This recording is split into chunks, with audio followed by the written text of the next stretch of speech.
As a producer at 9, I'm responsible for framing the conversations that happen on Stay Tuned. This is me, Margie. Now meet our associate producer, Maya. My name is Maya Norfleet Aiken. I'm 24 years old. I've lived in St. Louis my entire life. Grew up in 63103. Went to elementary school, and my entire family grew up in 63106. Later transferred through the VIC program to the Rockwood School District. Graduated high school from Lafayette High. And then I went to Webster University and graduated with my bachelor's in video production. Maya regularly goes out on shoots covering the events and people that are relevant to the topic of the week. And this week was no different. I knew that, okay, this is another shoot. Here to kind of do my job with a videographer. Except that for Maya, attending the For Sake of All conference, which centered on disparities in the minority community, did feel different.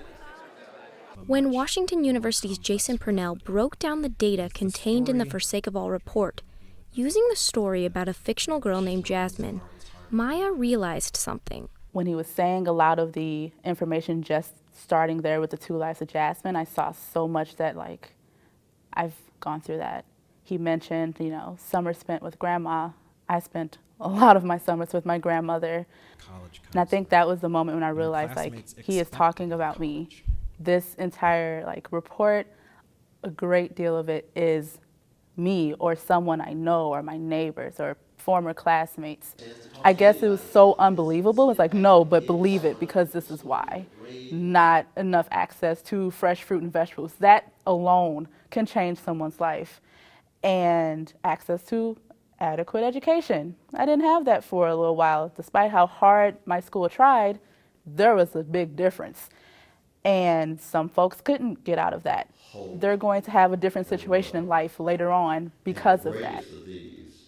We're here culminating over 14 months of work to report on the health and well-being of African Americans, but also to tell the story about how health is much broader than what happens in a doctor's office or an emergency room, that health is part of where you live, the kind of education you have, the economic opportunities that you have. These aren't just conversations. These aren't numbers on a piece of paper. I know people that live this every day, and it's very difficult to sometimes read these things and also go home and see them within the community. And with every expert interview, the report hit closer to home.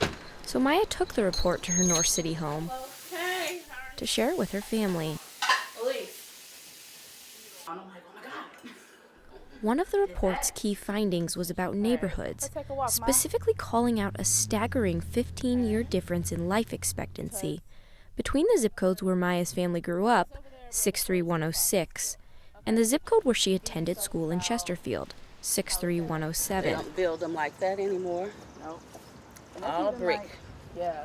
Since her passing, the family often visits Maya's grandmother's now vacant house. Just blocks from their home, this neighborhood holds many memories. But today, for Maya, it also represents a place at the heart of a neighborhood outlined in the For Sake of All report. Who all lived here? It was her sister, and 2 brothers. See that where it looked like it's been filled in? That was the entrance to the basement to the grocery store. Okay. So then, everyone in the community would come by. Yes. When I come through, I see quite a bit change, because when I was coming up, there was no vacant lot. It was only 1 vacant lot here, and that's where I used to play softball at. There was no close store to walk to. When I stayed here with Big Mama, we didn't walk to any store. Because, reading the report is, it brings up, certain flight and, people start leaving the city, not wanting to really live here more for one of various reasons. Was that the same thing that kind of happened here? Buildings just start falling, crumbling, People not really But now they're trying to rebuild. They have rebuilt all of these houses that are now up. Experts say the value of this data is in moments like these, having the conversation. Sitting down with friends who are white, sitting down with friends that are Latina, friends that are Asian American, and sitting and thinking, why is it me and not you? Like I said, it's some of them. I'm going to die way earlier than you because of who I am and where I live. How do you feel about that? And I guess it was for both friends and family, it was that disbelief of, no, it's not that bad. No, it's that bad. And this is why it's that bad. Now what we're going to do. For Stay Tuned, I'm Margie Enright.